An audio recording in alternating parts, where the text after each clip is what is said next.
Hey, what's going on YouTube? Welcome to another Season 7 League of Legends Champion Guide. Today, I'm going to be covering Kayn, the Shadow Reaper. Will you prove worthy? Probably not. Quickly, before I hop into the guide, I'd just like to give Angel Sama a big thank you for the intro video. I don't have to use that weird lightning one anymore. He hooked me up with an awesome one, so that old lightning one is done with. Also, as the video title would suggest, this will be for Darkin Kayn, aka Red Kayn. Shadow Assassin is just not as strong right now, so I'm not going to be really talking about Shadow Assassin too much. But with all that said, let's now hop right into the pros and cons. So first, Kayn has a very fast and easy jungle clear. He can use all of his AoE to easily clear through the jungle and can even start raptors. He's also a champion with pretty high damage. As long as he can land all of his abilities, he's going to do a lot of damage and also slow or knock up the target and have some pretty solid ganks. Now, he even has some really great mobility, and he's a very unique ganker as well. He can use his E ability to go through walls and can show up behind targets when they're not expecting it. This gives him some of the uniquest gank paths in the entire game. Now finally, Kayn even has multiple playstyles. Of course, he has Red and Blue Kayn, which are completely different, although Red is much stronger. You do have the option of going for Blue Kayn, which could be okay in certain scenarios, but for the most part, Red is definitely superior. Kayn, however, has a pretty high skill floor and low ranges on even his abilities. If, however, you can use your E ability to get really close to enemy champions, this may not be an issue. Kayn also has some pretty mediocre base stats. They are rather low when compared to other champions, and he's very weak against hard crowd control. Of course, pretty much every champion is, but he does rely on going through walls, and if he is hard CC'd, he's not going to go anywhere. Last but not least, as most melee assassins, he's pretty vulnerable to peel. Since he's not going to be a true tank and only a bruiser, if he is peeled off and focused down, he's going to die rather quickly. For your masteries, you want to go 18 Ferocity and 12 Resolve, grabbing Fervor of Battle as your keystone mastery. As long as you can get off a lot of basic attacks before you use your ultimate, this will add a really significant amount of damage since your ultimate has a 150% bonus AD ratio. Now instead of 12 Resolve, you could always go 12 Cunning of course, but I really like Runic Armor, so I almost always stick with Resolve. That extra healing works great with Kayn's ultimate whenever he is in his darkened form. If for some reason you were going for Shadow Assassin Kayn, then you may want to go 18 Cunning and grab Thunderlord's Decree instead. This would add a nice extra chunk of damage and would really increase his burst. For my runes, I like to go for Attack Damage Reds, Armor Yellows, Magic Resist Blues, and Attack Speed Quints. This is a very standard rune setup that you take on all sorts of AD carries, and Kayn is no exception. If you were against a very AD heavy lineup, then you also have the option of going for Glyphs of Attack Speed instead. This would make your jungle clear just a little bit quicker, and stacking your fervor on enemy champions would just be a little bit faster. Even so, I would still have this rune set up in case you do run into a heavy AP lineup. Those Shadow Assassin players out there may want to consider taking Lethality Reds instead. For your summoner spells, you want to stay very standard to get Smite and Flash. Smite is a 100% requirement because it will let you stay healthy in the jungle, secure objectives like Dragon and Baron, and also buy your jungler item. Smite can even be used offensively when you get either your Stalker's Blade or your Skirmisher Saber, and it makes your ganks even stronger. Then of course Flash is also required because it gives you a really solid escape ability. You can use your Shadow Step to save you in some situations, but not all, and that's where Flash comes in handy. Kayn's also going to have the option of using it offensively to close a gap on somebody trying to run away from you. Your passive ability is the Darkin Scythe, and this is what allows you to go into either the Shadow Assassin or RHAAST, the Darkin. Kayn wields an ancient sentient weapon that battles him for control. Each instance of damage against champions causes them to drop an orb that are automatically collected upon leaving combat, including after Kayn's own death, filling a bar above Kayn's portrait. Once the bar is full, he can choose to either be overwhelmed by RHAAST or expel himself to become the Shadow Assassin based on whether he has damaged more melee or ranged champions, respectively. Once primed, the other option becomes available after 4 minutes. The thing to keep in mind here is you cannot change into the other form after you have chosen one. If you cap out on orbs for the form that you don't like, simply wait 4 minutes and choose the other one. As for the forms, there's first the Shadow Assassin. Whenever Kayn deals damage against enemy champions, he also deals between 12 and 44% based on level of post-mitigation damage as bonus magic damage, lasting for 3 seconds upon entering in combat with an enemy champion, refreshing after 8 seconds out of combat with them, or by using Umbral Trespass. As for RHAAST, he doesn't get any bonus damage, but instead heals for between 26 and 43% based on level of the post-mitigation damage that he deals with spells against enemy champions. Both of these are pretty damn solid, but these also change your basic abilities, which is what puts RHAAST over the edge.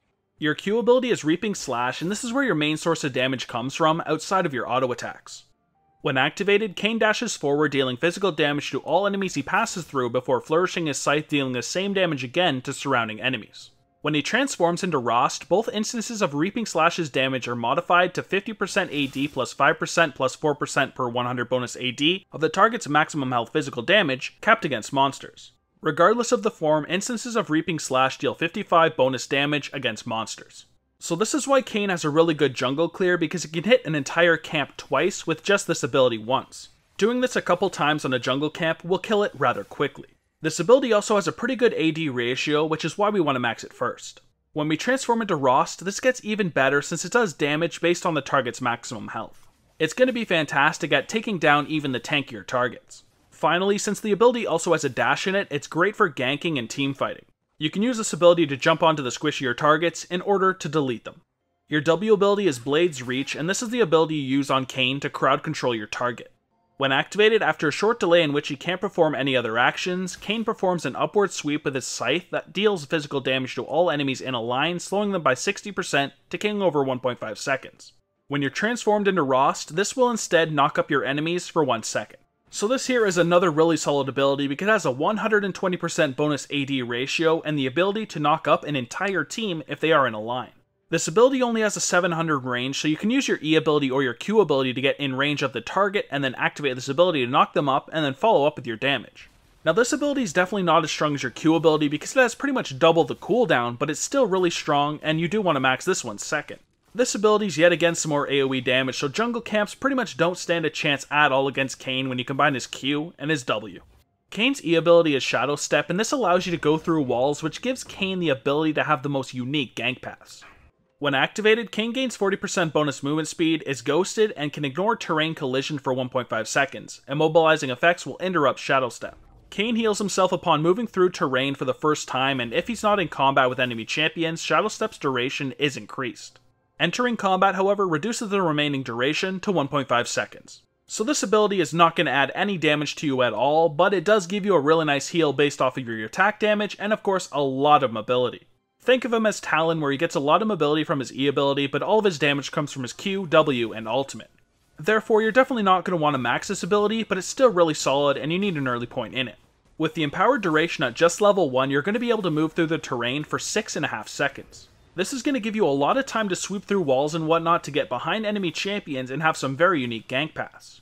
Therefore, whenever you're ganking lane, try to take very unpredictable gank paths and sweep in behind the enemy team. Follow up with your W ability for its slow or knock up and your Q ability for damage and collect yourself a rather easy kill. Your ultimate is Umbral Trespass, which does some pretty significant damage and also makes you untargetable and heals you if you are RHAAST. When activated, Kayn infests a mark enemy for 2.5 seconds, revealing them and becoming untargetable for the duration. Reactivating Umbral Trespass ends it earlier. At the end of the duration or when reactivated, Kayn exits and deals physical damage to the target. When you're RHAAST, Umbral Trespass is modified to deal 10% plus 13% per 100 bonus AD of the target's maximum health physical damage and heals him for 70% of the pre-mitigation damage. So this here is a pretty solid ultimate because it has a 150% bonus AD ratio and therefore does some pretty significant damage. It also makes you untargetable for the duration, so it's also a really strong defensive. As RHAAST, this is even stronger because it does damage based on maximum health and is great against tanks even. It'll also heal you for a ton, and therefore I pretty much use it as a way of resetting my health pool. I'll usually jump into a team fight and do as much damage as I can, and before I die, activate this ultimate, jump into a target, do some damage, and get a health pool that is pretty much full. It's a really strong ultimate, and it's one of the main reasons RHAAST is a lot stronger than the Shadow Assassin. For your skill order, you first want to put a point into your ultimate whenever you can at 6, 11, and 16. You'll then want to max your Q ability first because it is rather spammable and will do a lot of AoE damage. It'll make clearing through the jungle insanely easy and also add a nice extra chunk of damage into your ganks and teamfights. You'll then want to follow that up by maxing your W ability second. This ability has a 120% bonus AD ratio and therefore is also a significant portion of damage. Now that obviously means you save your E ability for last. You will however want to take a point in this ability at level 3 so you can actually gank lanes a lot easier. Otherwise, save this one for last. For your main ganking combo, you first want to use your E ability to get as close to the target as possible. In this case, I'm going through a chunk of wall. As soon as you get near the target, use your W ability to either slow or knock up the target depending on your form, and then use your Q ability to jump on them and do a big chunk of damage. At this point, you can use your ultimate if you do need to, otherwise just auto attack until your abilities come off cooldown. When you're in your Darkin form and you want to go for an all-in with your ultimate, you first start again by going into your E ability and going through a wall towards the enemy champion. As soon as you get near the enemy champion, use your W ability to knock them into the air and hit them with your Q ability. You'll then be able to use your ultimate to gain a portion of health back and do a bunch of damage, and as soon as you hop out, make sure you use your abilities as they come off cooldown. It's also worth noting, if you don't have the range for your W to hit, you can always use your Q ability to jump near their target and then follow up with your W. Since Kayn has a lot of AoE damage and is great at clearing through the jungle, I usually like to start at my raptors. Once you kill your raptors, you can do either your red buff and golems, or do wolves and then your blue buff. Both of these paths will give you level 3 rather quickly and allow you to gank since you'll have all of your abilities. If the lane you're near isn't very gankable, then you can always just back and then clear the other side of the jungle. Kayn of course still has the option of doing a standard clear, which is doing the first buff with a leash from your bot lane and then doing your wolves, followed by your second buff. This route will also give you level 3 rather quickly, but instead you'll have double buffs, making your ganks just a little bit stronger. It's still a very strong start on Kayn, but I prefer starting with my raptors due to his excellent AoE damage. Your passive, the Darkin Scythe, relies on you ganking, and the orbs champions drop are essential in order to change your form so you become even stronger. Once you grab your Shadow Step at either level 3 or 4, you should try to gank as much as possible. Bottom lane's usually going to be the best to hit if it is somewhat pushed. Start by trying to sweep in from behind with your Shadow Step and then knock them up or slow the enemy with your Blade's Reach. At this point you want to focus on dealing damage with your Reaping Slash and of course your auto attacks. Remember to use your Umbral Pass for its damage and ability to dodge when it is needed. In teamfights, RHAAST will become a bruiser. You're not going to be an assassin trying to dive into the backline and delete somebody, and you're not going to be a tank sitting on the front line tanking all the damage, you're somewhere in between. You want to try to disrupt the enemy by getting into a fight and dealing a lot of damage to the enemies and then either going further in or waiting for your cooldowns. You're going to be fairly tanky, so you will be able to do it for a while, but keep in mind you're definitely not a true tank.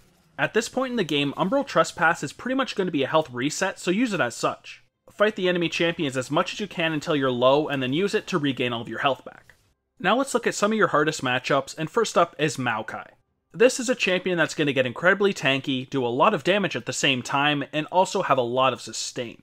In a 1v1 fight, he's going to be insanely hard to bring down, so try to avoid him, and he's also a much better team fighter than you. The one pro that you definitely have on Maokai is your mobility. You want to try to abuse this as much as possible, gank as often as you can, and try to counter gank him whenever you can.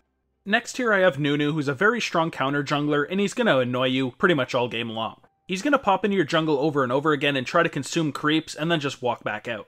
You'll therefore want to play some deep wards, and when he does come in, try to collapse on him with a teammate and delete the Nunu. Just like against Maokai, you have a lot more mobility, so try to counter gank him whenever you can, and of course out gank him. As I said, he'll try to take your camps over and over again, so try to snowball off of his champions. Next up is RHAAST, who's a champion you're basically never going to be able to 1v1 because of his high amount of armor that makes you damage yourself, and the fact that you're AD. This is also a champion you'll want to try to keep track of on the map at all times because his counter ganks in particular are pretty damn effective. If you go into one of his lanes and gank it and he rolls in and taunts you, you're pretty much going to die instantly. Therefore, you're going to want to try to be unpredictable as possible with your E ability and gank when it's safe. And for the last hard matchup, I'm going to look at Warwick. He's a champion that also gets a lot of mobility, so you got to try to keep track of him and don't let him counter gank you. They're really strong. He's also a champion you won't usually want to 1v1 because he has an absolute ton of sustain, and when you are low and usually would want to use your ultimate, he's just going to ultimate you and kill you. Therefore, you're going to want to use your ultimate at a higher health pool. Don't wait for you to drop low so he can ultimate you unless you know his ultimate is down. Alright, with all that covered, let's now look at the item build, which starts with a Hunter's Talisman, Refillable Potion, and a Warding Totem. For your core build, you have Skirmisher's Saber enchanted with Warrior, a Black Cleaver, and your choice of boots. This will give you a lot of attack damage and cooldown reduction off the top, and of course some armor shred as well. When you get this core build, not only are your ganks going to be really effective, but you're going to be able to 1v1 a lot of the strong duelists out there. Then for your boot options, you have Ninja Tabbies against high AD teams, Merc Treads against high AP and CC heavy teams, and Boots of Mobility if you want to go around ganking as fast as possible. For your item pool, we first have a bunch of attack damage items, and we start with the Duskblade. This item will give you a ton of extra damage early on in the game, and your ganks are going to be incredibly effective. If you then want some more lethality and some increased mobility, you can get the Youmuu's. With your E ability and your Youmuu's activation, you're going to have a ton of mobility and getting to people will be no issue, and you're also going to delete them. If you're then looking for an offensive item that also has a defensive use, you could get the Guardian Angel. This is pretty much one of my favorite items in the entire game, and I pretty much always get it on Kayn. The ability to come back to life in the later stages of the game can be pretty damn busted. If you're then instead looking to get some lifesteal, you could of course get the Death Stance. Not only does this do a lot of damage and lifesteal, but it will also CDR cap you, which of course is a fantastic thing. If you're looking to become tankier, you could of course get the Spirit Visage.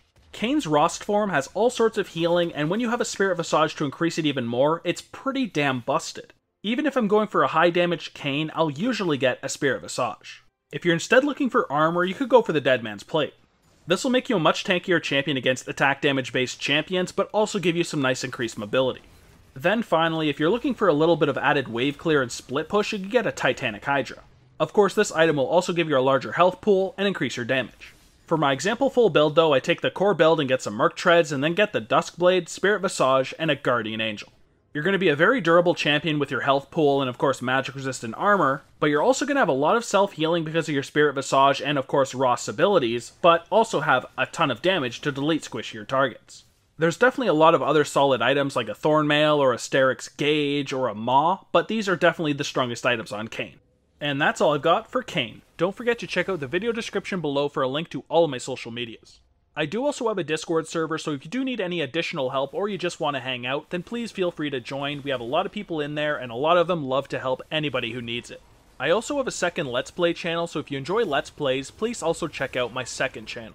But other than that, thank you guys so much for checking out the video. I really do appreciate it, and I hope you enjoyed it, and I will see you guys in the next one. Take it easy, and peace.